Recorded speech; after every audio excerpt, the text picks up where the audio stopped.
Today we're going to start talking about airport ground operations. So we'll work through this today, and we'll see where we get. There is an assignment for this, but I'll probably give it a week as the plan is at this point. Airport ground operations has several different aspects, and we're going to look at 4 of kind of the 6.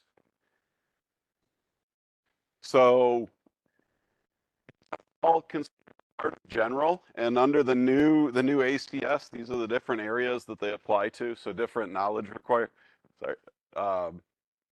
requirements, skills requirements, and risk items. So if you haven't seen those yet, you'll start to see those more and more.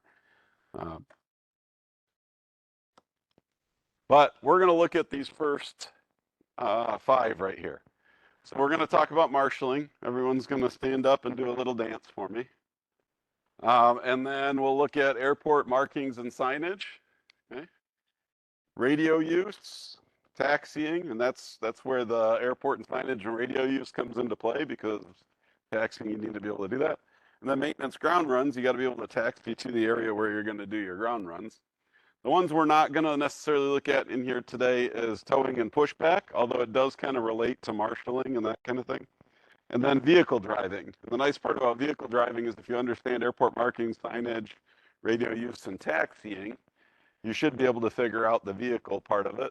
Vehicle driving would be things like trucks and vans and other support vehicles rather than taxiing aircraft around.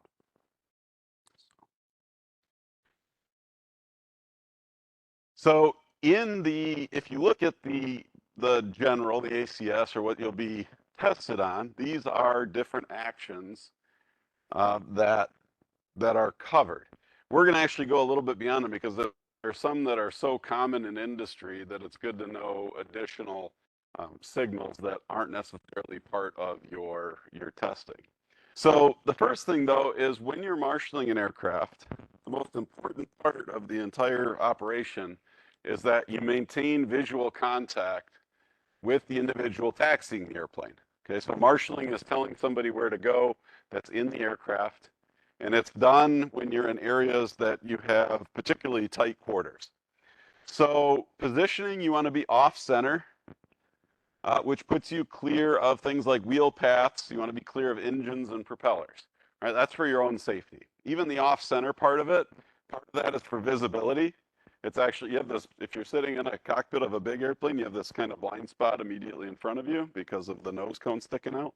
So really your best view is kind of maybe a 30-degree each side of the center line. But also from a marshaller standpoint, is if you were to trip and fall, you're not going to get run over, hopefully, by not being right in front of the aircraft.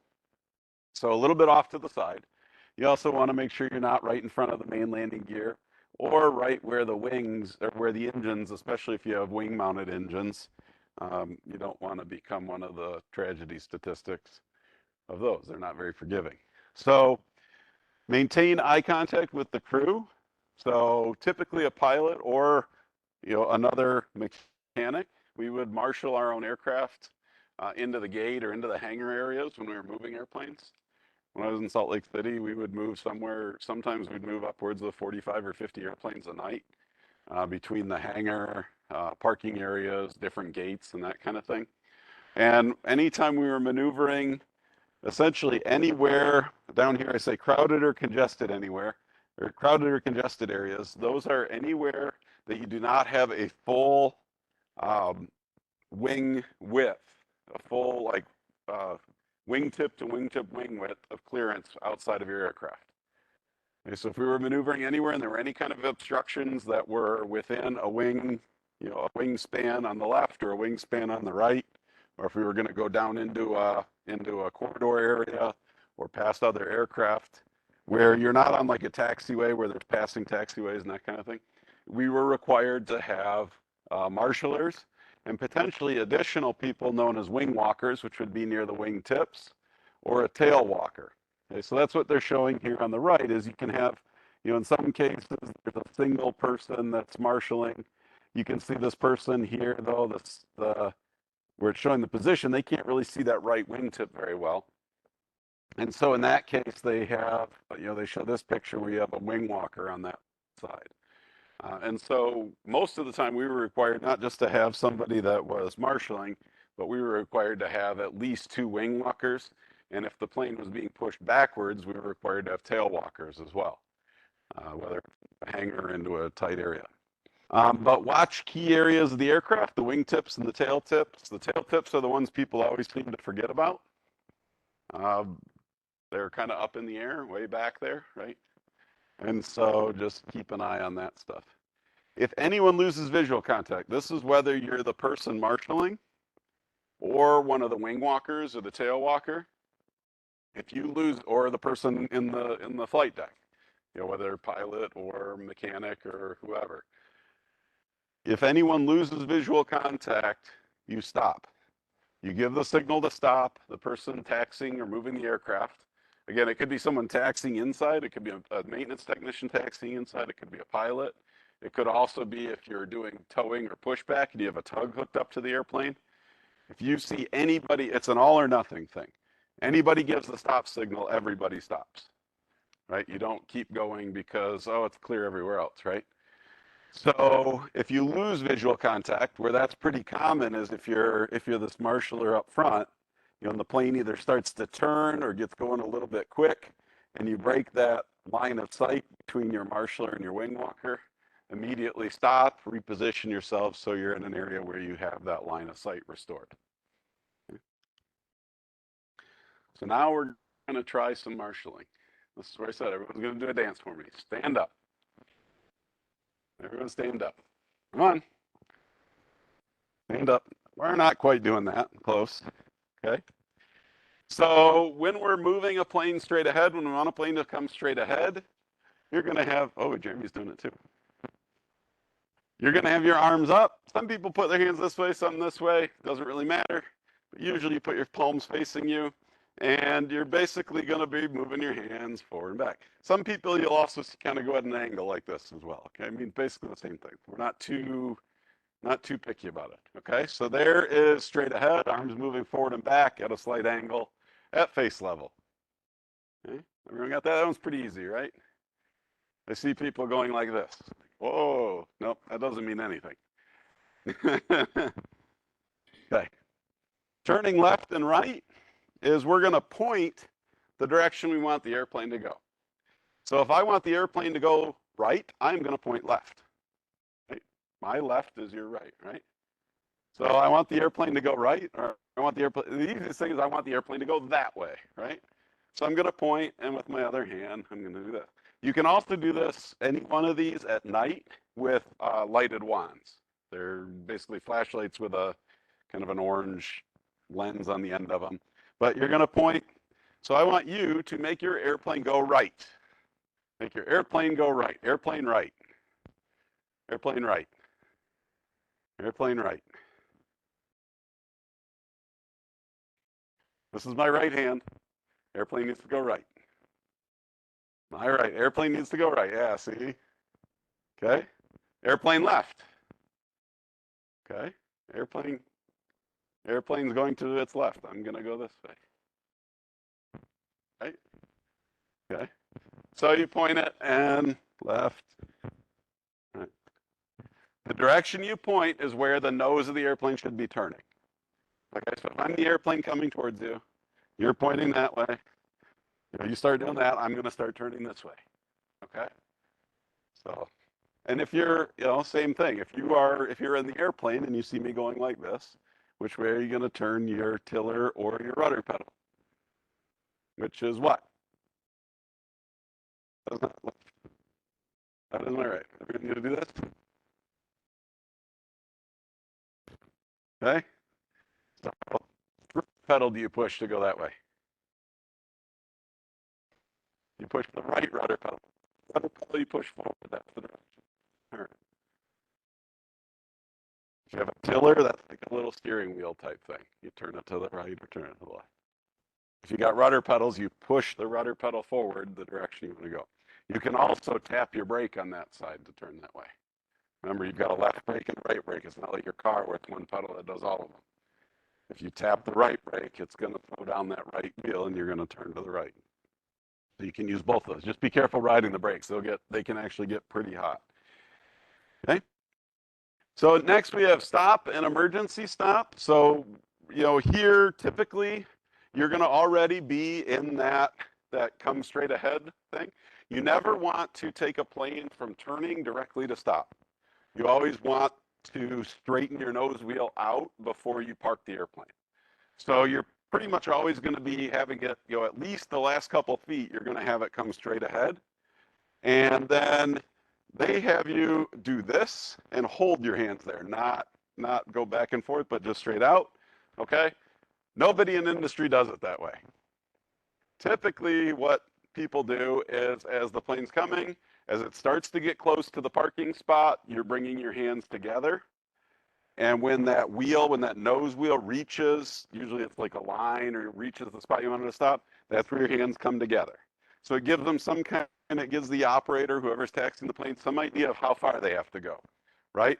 If they're coming in quick and you go like that, that's a signal that they got to slam on there. If you're coming in nice and slow, nice and controlled, when your hands come together, that's when they're going to depress the brakes enough to get the plane to stop.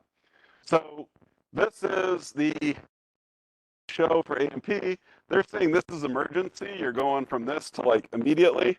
What you'll see in industry, not really asked in the A&P, is you'll see people kind of go nice and smooth so that it's not jamming on the brakes and causing the whole plane to do a little nose dip.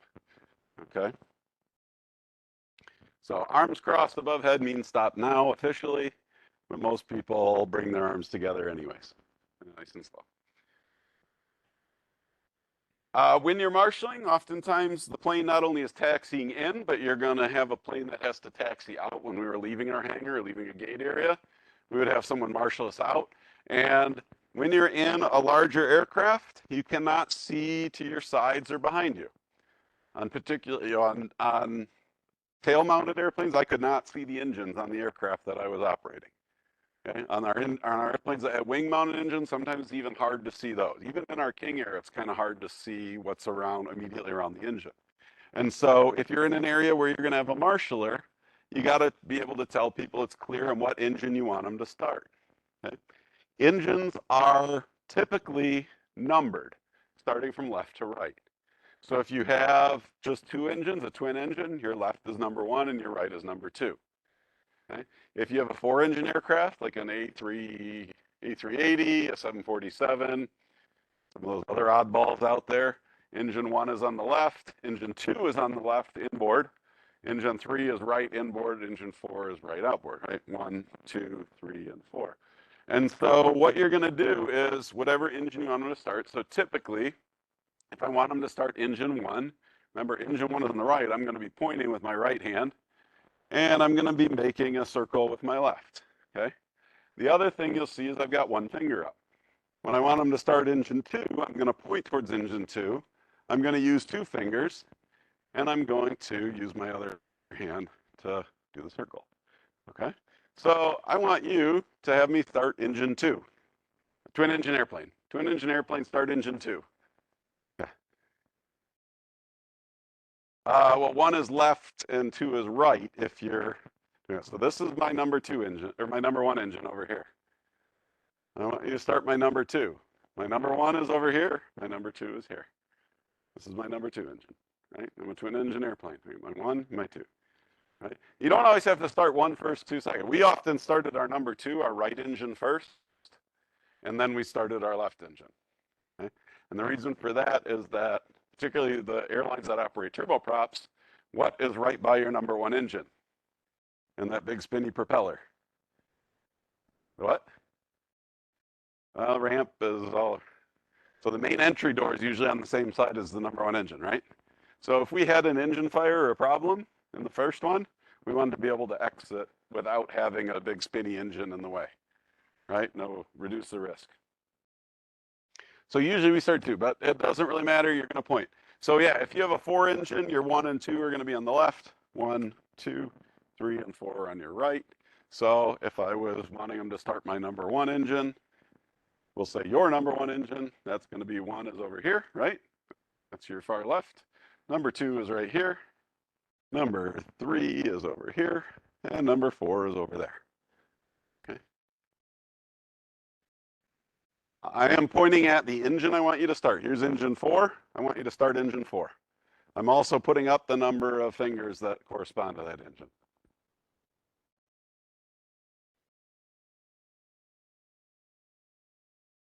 Is it a twin engine airplane or a 4-engine airplane?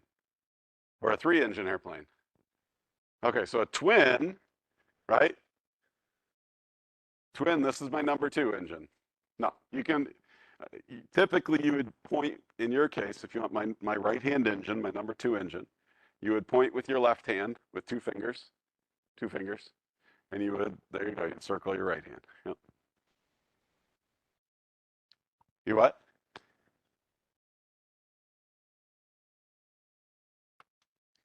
How about I do this? Well, that's maybe. Ah, yeah, the point. So you could pick whatever hand you want there, right? So that's engine 1, 2, 3. 2 is in the middle, so 2 would be almost like straight up, right? 1, right? 1 would be left. 3 would be right. 2 in the middle. Yeah.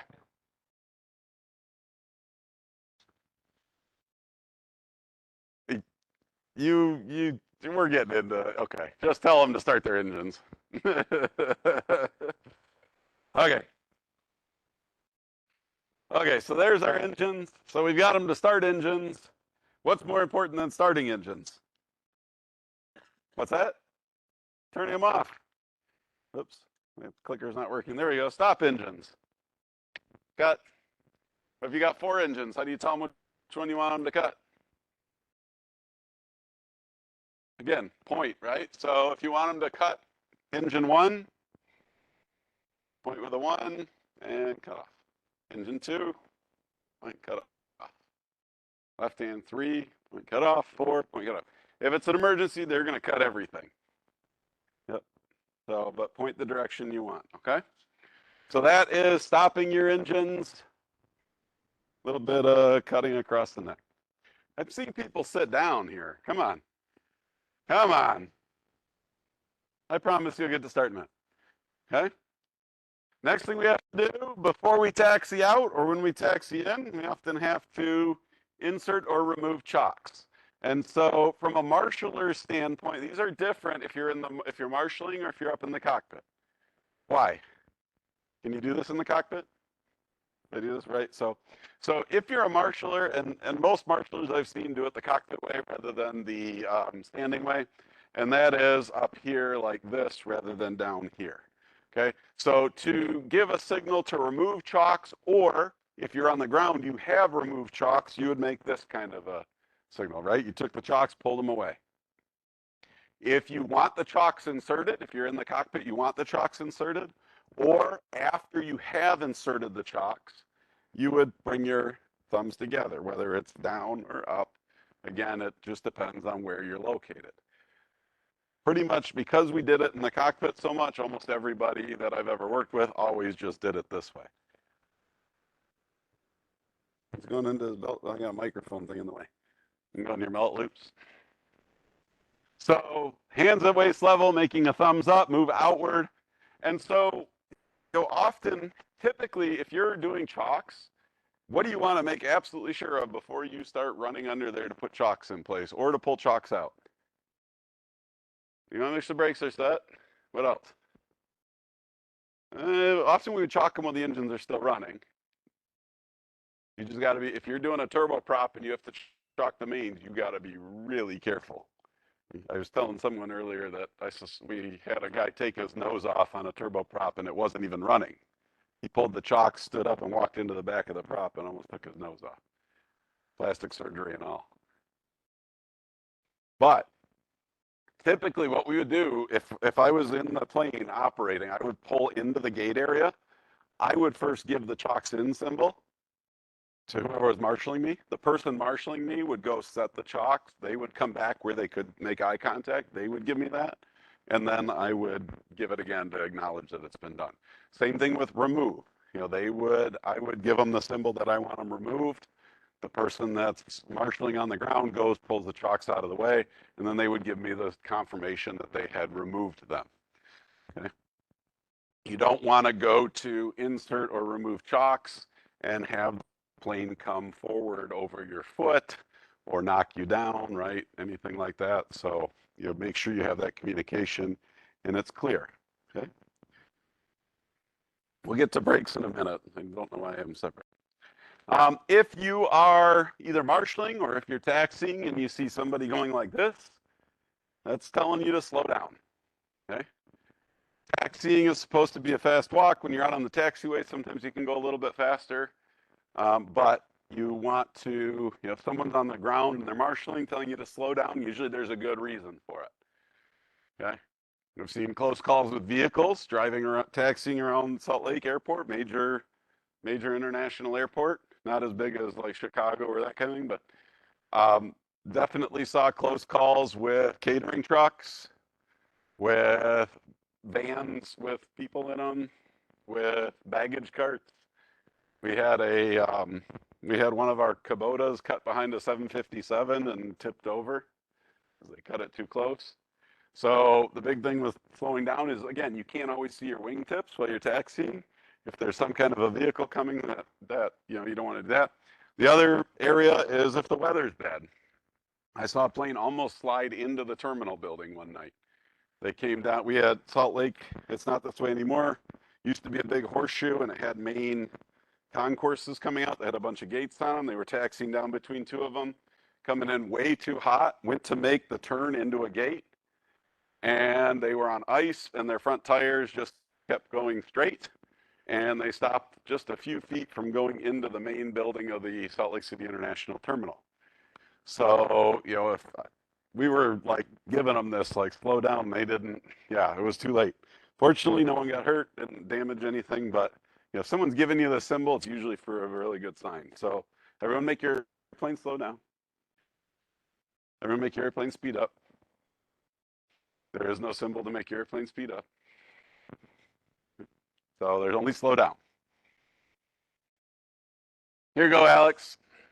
Now you can engage your rotor. So in certain helicopters, the gearbox has the ability to engage and disengage. You can start the engine. It doesn't necessarily start right away. Remember the whole free power turbine thing, all that. They may have a rotor brake on them, but that's to engage. You won't see that very often, but again, point up, rotor one, rotor two. If you have, there really aren't any, but that have two rotors that you can independently do. But, you know, hold up your rotor number and make a circle above your head, kind of like starting an engine, but, you know, the direction a rotor faces. Okay. These are now getting beyond what is the minimum required, but this one's kind of important. So this is for ground power, and this one can be a couple different ways. Often when we would pull in, or when our pilots would pull in, we were not allowed to have passengers on our airplanes without power available. Our planes could never go dark with passengers on board.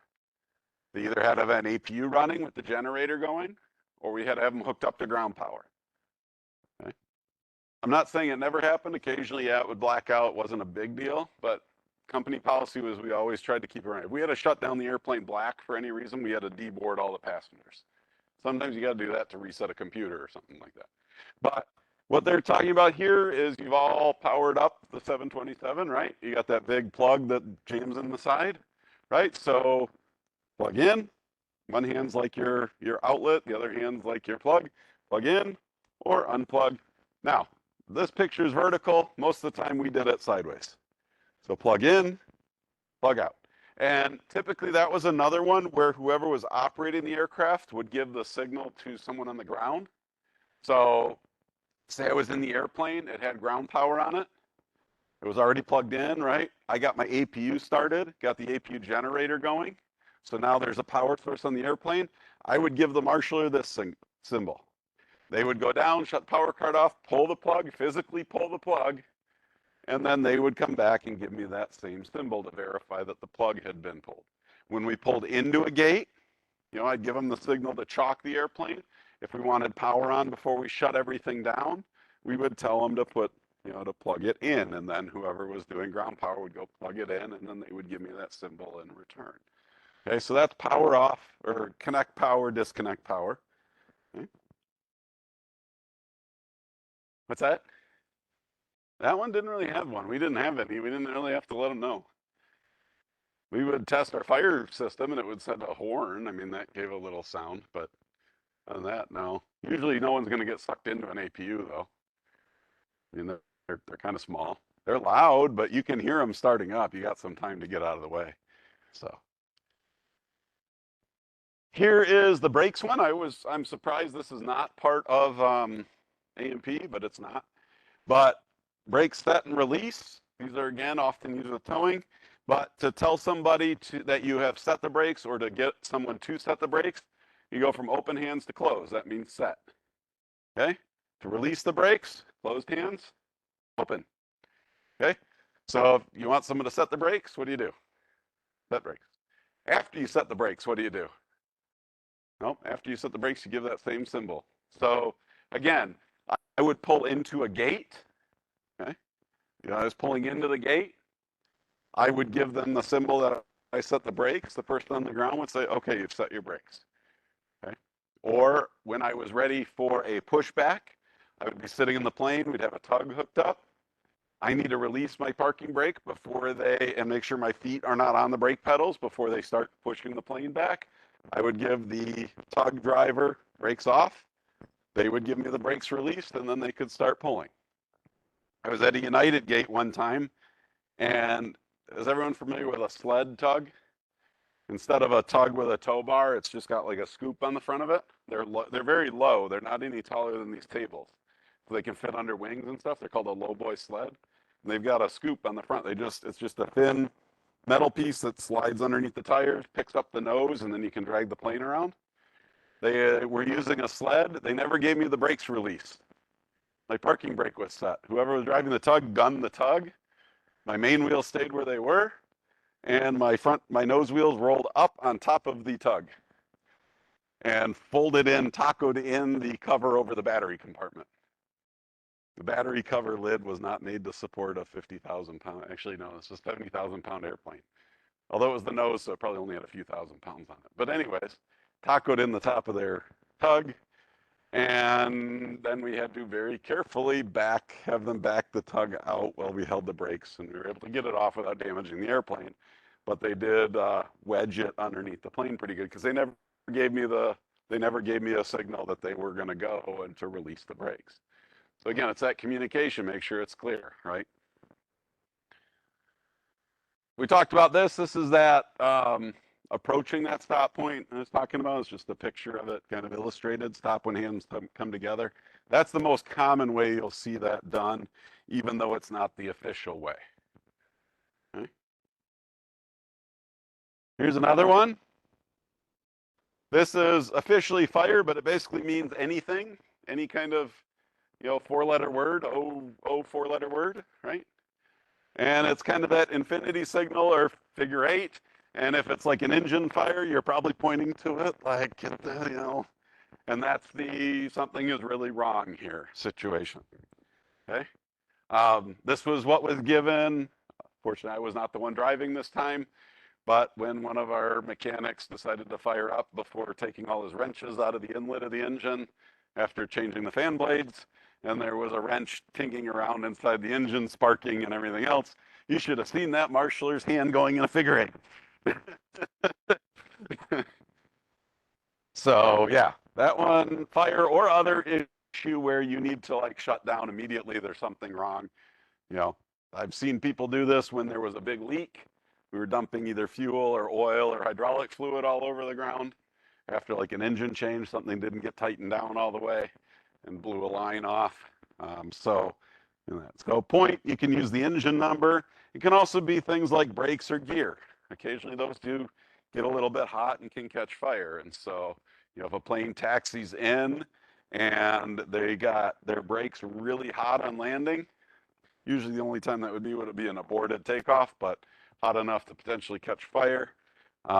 Or they got something like they blew a hydraulic line and it lit the hydraulic fluid on fire. Yes, Skydrow will burn even though it's fire resistant. That's the key word. It's resistant, not proof. It's still an oil. So, something like that, you're pointing down at the gear, right? And telling them that there's a problem. Okay. So, number 3, engine's on fire. Wow, the engine just blew up. You're really slow to react. Remember on an airplane, right? Left-hand gear's on fire. Should be kind of pointing down to your right, right? Yeah, there you go. Okay. Okay. You'll also see the all clear. Someone will put a kind of a hand up. You've been taxiing out, or you've been wing walking, and when they're all clear, you can just put a hand up or just a thumbs up. Some people do the salute thing. There's all kinds of weird stuff like that. Um, Oftentimes, too, you may need to direct a plane in a certain location, but you don't necessarily have to walk it all the way there. So, say you're marshaling a plane out away from a hangar or something, and then they need to go that way. You're marshaling them out, and when they're out, you can kind of point your sticks that way. And it's basically like you just keep going that way, but I'm not going to follow you. Right? You're done with me. Just go. Okay. So you'll see that as well. It can also be to the next marshaller. Sometimes you'll have people spread out. You're close enough you can see if there's any kind of a conflict. It's not a real tight area, but you need a marshal, multiple places. I think they kind of do that in Oshkosh, don't they? You ever fly into Oshkosh? They've got planes landing like 3 planes at once or landing every couple minutes. Yeah, and they're just sending you wherever. It's yeah. So you can all sit down now. We're done. We're done dancing. Thank you, everybody that stood. So some have even turned this into an art form.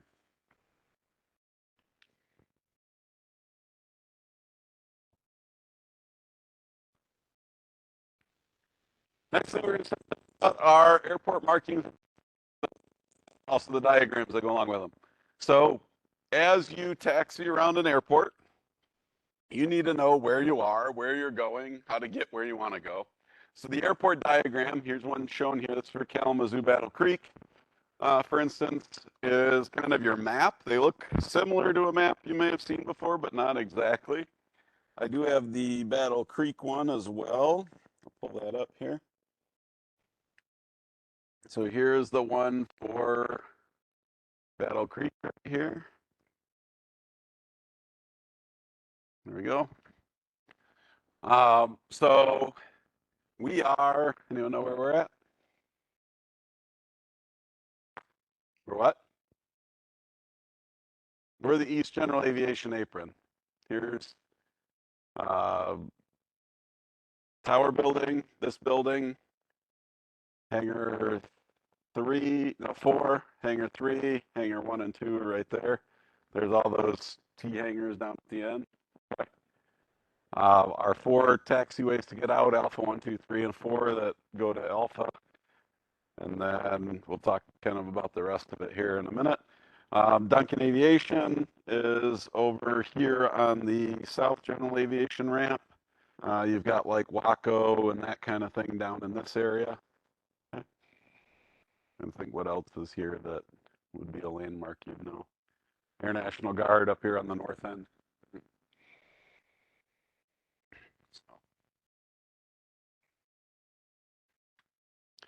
And on the right here are several different signs and markings that we'll look at. So airport diagrams, these are available from the FAA. I've got it linked here, but they call them basically airport safety diagrams. It's loading. I clicked the link on mine here. Maybe.